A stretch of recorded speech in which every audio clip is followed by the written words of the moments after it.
What's up, guys? Just got back from LA.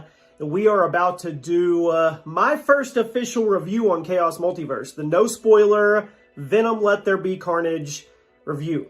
Thank you for all the support, everybody. Thank you for all the love on social media. If you didn't know, G Fuel and Sony invited me and Ashley out to watch Venom Let There Be Carnage early. It was truly an experience, and I want to give you guys a no spoiler, honest opinion, honest review of what I thought, because I want you to determine if this is something you want to go to the theaters and watch. And I want to be honest with you in these reviews too. So we will be talking spoilers, Easter eggs, post-credit scene down the road.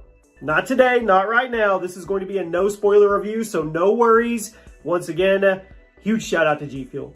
Huge shout out to Sony. It was a blast. I hope it's the first of many, many cool things with the Chaos Multiverse in this community we're growing. We're on our way to 10,000 subs. It feels brand new.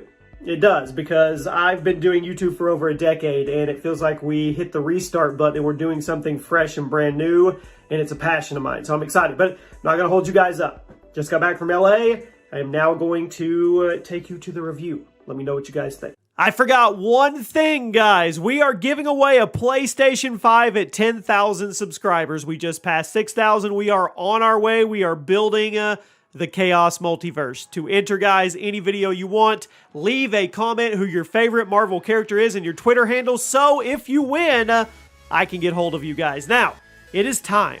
Let's talk about Venom Let There Be Carnage. And this is really my first official review. This will be my non-spoiler review, so you don't have to worry about any type of spoilers or anything that would ruin the experience for you guys. And you guys let me know what you think and how these actually go. We will be doing, like I said before, we'll be doing post-credit breakdowns, Easter eggs, all that down the road. So I want to be constructive because I want you guys to truly understand what I thought about the movie, what I thought about the experience, whether or not it's worth your time to venture out and go experience this in the movie theaters, or is it something you just wait to watch down the road? I want to give you the good, the bad, and if there is any ugly, the ugly. So let's start off with the positives.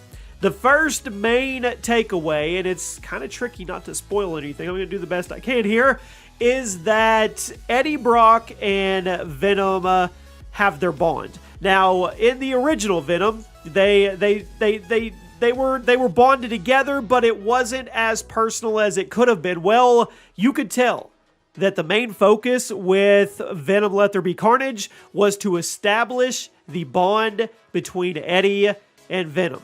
And I thought they did that very, very well all throughout the movie. You could definitely tell that was what they were shooting for, and I feel like they hit the mark. I really, really do. The movie is funny. There is a lot of funny moments, and I saw on Twitter, you guys make sure you follow me on Twitter and Instagram. I saw on Twitter people ask me, they said, I'm worried it's just going to be a slapstick type deal like the first one. That's not the case. There are definite serious undertones to this movie, but there are a lot of funny parts. I don't laugh out loud a lot at movies anymore because I've seen most everything. It's really hard to get me to laugh. If something gets me to laugh, it was probably truly funny, and there was multiple times throughout the screening of the movie that I laughed out loud. Multiple dynamics when it comes to Venom and Eddie Brock that you can't help but laugh. It truly, it's a very serious toned movie because there's some backstory to it that's pretty dark, but it's funny. Those two together as a tag team, funny. And speaking of that, Tom Hardy absolutely killed it. Now, there's some negative going around about the plot. We'll talk about that in a little while. But Tom Hardy as Eddie Brock in this role, he just absolutely destroyed it in a good way. He is Eddie Brock, and he plays him to an absolute T. Super, super positive for me. Another one was we got to know Venom more. I said they wanted to really establish the bond between Venom and Eddie Brock for the future, which we'll talk about in a little while as well without spoiling.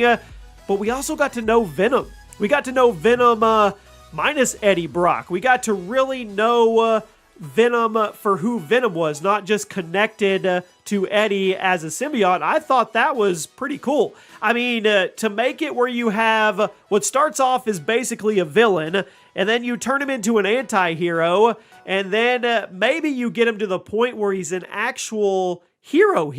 And I feel that's kind of the character progression that they're doing with Venom. You really get to know Venom more in this movie, which I was hoping was going to happen because we didn't go into much depth in the last one. And to be honest with you, there's a lot more we need to find out about Venom and the planet that he comes from and the symbiotes and things like that, but we'll talk about that in my spoiler review breakdown in the future. A suggestion for you guys: watch this in IMAX if at all possible. There are scenes in this movie that it will just blow you away. Not only from a visual standpoint, but from a sound standpoint. Usually don't hear people talking about the sound about a movie. It's more about the visuals and the cinematography and the VFX and all that stuff, right? You need to watch this in IMAX. Not only for the visuals, but for the sounds throughout the movie. Once you go watch it, you'll understand what I'm talking about. As for the looks, Carnage and Venom, I mean, they look awesome. Super awesome. That's all I can really say. You guys have seen the marketing material. You've seen the trailers. You know what you're going to get there. They look absolutely amazing. Terrifying. Funny. Just everything mixed in to one. They are true they're true recreations of the symbiotes from the comics. They truly are. So hats off to Sony, Marvel, Disney, whatever production crew was responsible for all of that with the actual two, with Carnage and Venom. They look great. Okay, the last thing is, it's a very dark toned movie. I don't mean dark undertones of the plot. I'm actually talking about the movie, the colors. It's a dark movie. If you're looking for a Marvel movie like Shang-Chi or Thor Ragnarok that's super bright and the palettes pop off the screen and it's very whimsical looking with the colors and everything, this is not the movie for you.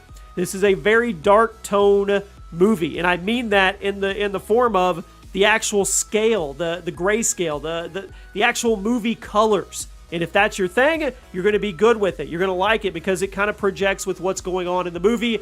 But understand that it is not like a Shang-Chi visual-looking movie or a Thor Ragnarok or something like that. It's a whole different thing. And that's not a negative. That's what they were trying to do, and they definitely captured that. The only thing I'm going to say is stick around till the end of the movie. Stick around for the post-credit scene.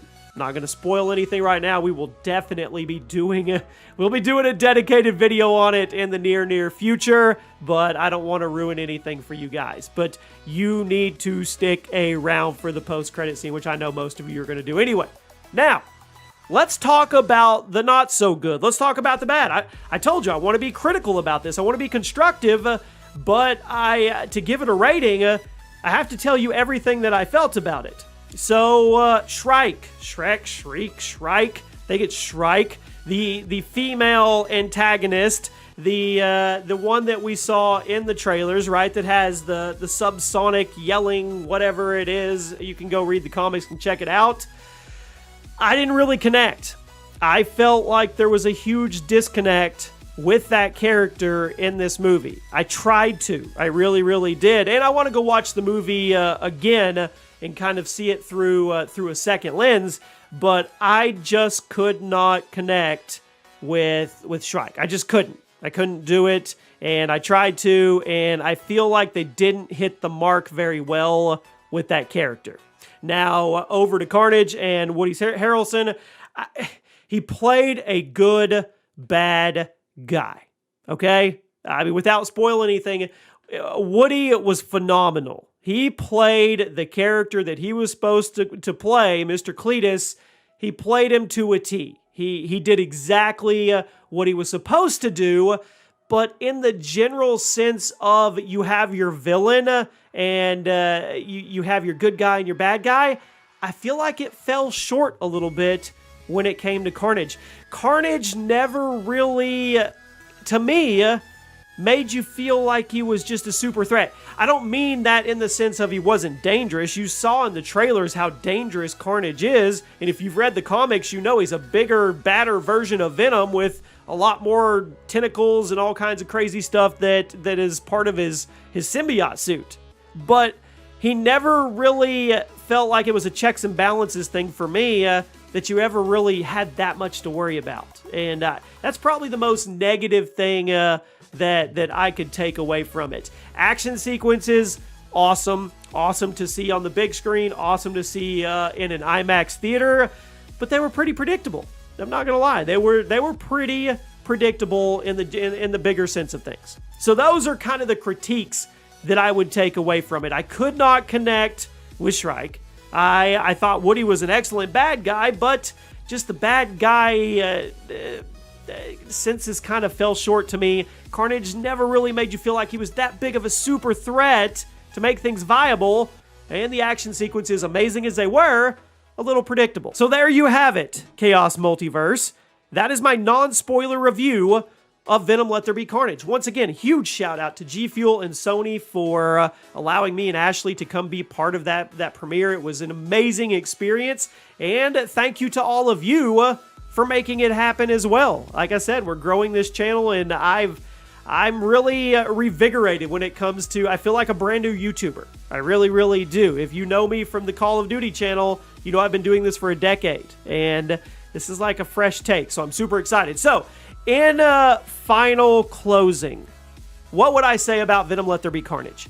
I say it's an overall good movie. It's a fun movie. It is a movie you want to take your family to if they're into Marvel and superhero movies. You guys will have a good time. You'll get good laughs. You'll have a couple parts in there where you're probably a little terrified, and it's a good watch in the theater. It's not a great movie. It's probably not going to be in many people's upper echelon when you're ranking Marvel movies or anything like that, but it is a solid, good movie. I keep going back to, it's a fun movie to watch. And a fun movie to watch for me connected to the Marvel universe in any way, whether it's the Spider-Verse, the Sonyverse, the MCU, or anything, is worth a watch and a trip to the theater for me. And like I said, Tom Hardy killed it. The big dynamic I love, the big takeaway for me, was the connection that they really built upon with Venom and Eddie Brock. That alone was worth it just to go get some popcorn and a drink and go watch the movie. And like I said, we'll talk about the post-credit scene down the road. But there you have it, my friends. It was overall a good movie, a fun movie. It wasn't a great movie.